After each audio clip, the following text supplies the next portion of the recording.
एक बार एक बहुत बड़ा नेता एक साधु के छोटे से आश्रम में गया। वो साधु के बारे में बहुत सुना था, तो उसके मन में आया कि मैं एक बार जा कर के देखता हूँ कि लोग इसकी इतनी तारीफ क्यों करते हैं। जब वो उस आश्रम में गया तो वहाँ पर एक छोटा सा कमरा था जहाँ पर एक कालीन बिछा हुआ था। वहाँ पर कुछ लोग नीचे बैठे हुए थे और साधु जी सामने बैठे हुए थे। कुछ सवाल जवाब चल रहा था। वो नेता उस आश्रम में गया और उस नेता के साथ में 4 बॉडीगार्ड भी थे और उसकी यह आदत थी कि जहाँ पर भी वो जाता था लोग अपनी जगह से खड़े हो जाते थे और उसकी तरफ देखते थे, हाथ जोड़ते थे और सर झुकाते थे। लेकिन यहाँ पर ऐसा कुछ भी नहीं हुआ। साधु व्यस्त होने के कारण उसकी तरफ देखा तक नहीं।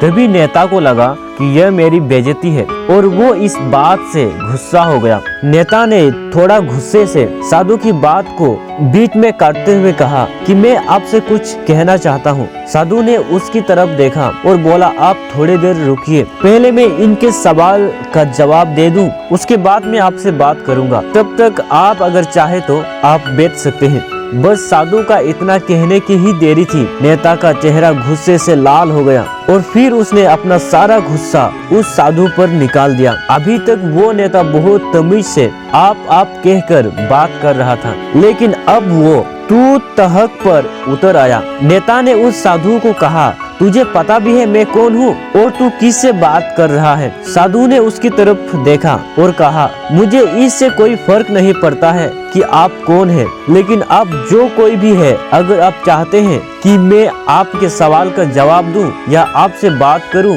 तो आपको कुछ देर रुकना होगा। और साधु के ये कहते हुए नेता गुस्से से पागल हो गया और वही सब के सामने चीखने चिल्लाने लग गया, अब मैं तुझे तेरी असली औकात दिखाऊंगा। तूने मुझसे पंगा लेकर के ठीक नहीं किया, तुझे पता भी है मैं तेरे बारे में क्या सोचता हूँ। साधु ने फिर नेता की तरफ देखा और बड़े ही प्रेम से कहा कि मुझे इससे कोई फर्क नहीं पड़ता कि आप मेरे बारे में क्या सोचते हैं, आप जो चाहे वो मेरे बारे में सोच सकते हैं।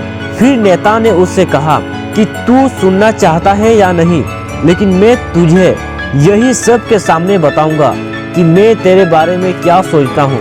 तू कोई साधु नहीं है, तू एक बहुत ही घटिया इंसान है, तू एक ढोंगी है, पखंडी है और यहाँ पर जितने भी लोग बैठे हैं उन सब को बेवकूफ बना रहा है। तेरा बस एक ही मकसद है, इन लोगों की जेब में जितनी भी पैसा है वो सब तेरे पास आ जाए। तू अपने फायदे के लिए इन लोगों का इस्तेमाल कर रहा है और अब मैं तुझे नहीं छोड़ने वाला हूँ।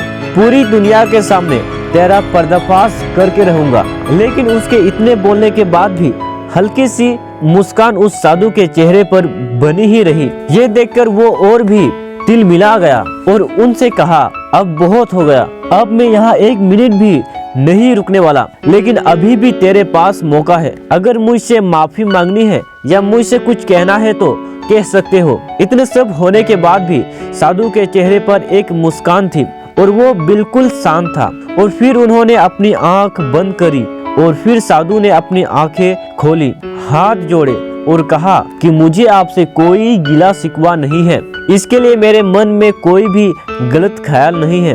जो भी मेरे बारे में आपने कहा वो आपकी अपनी सोच थी, तो मुझे आप में कोई भी बुराई नजर नहीं आती है। मुझे आप बहुत ही भले इंसान लग रहे हैं।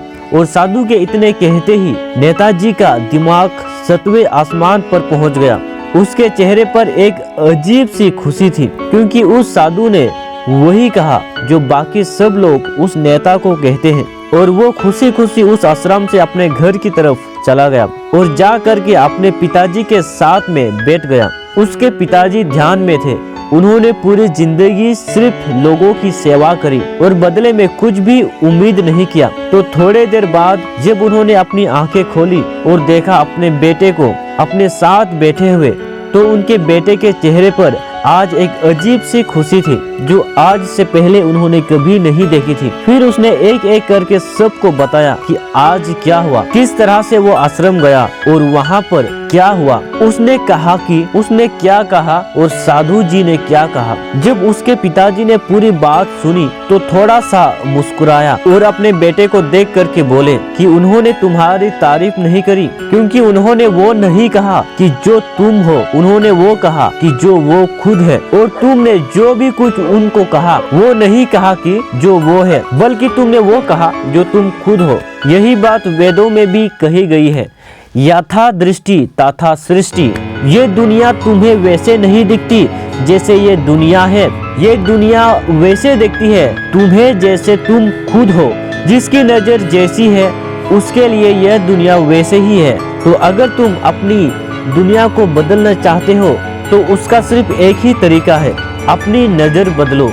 तो दोस्तों आज का ये मोटिवेशनल स्टोरी आपको कैसा लगा आप कमेंट करके जरूर बताइएगा। अगर दोस्तों आज की मोटिवेशनल स्टोरी के जरिए आपको मोटिवेशन मिला होगा तो आप हमारे चैनल को सब्सक्राइब कर सकते हैं, और ऐसे ही मोटिवेशन पाने के लिए देखते रहिए नया सवेरा। मिलते हैं ऐसे ही नेक्स्ट मोटिवेशनल स्टोरी के साथ, तब तक के लिए आगे बढ़ते रहिए।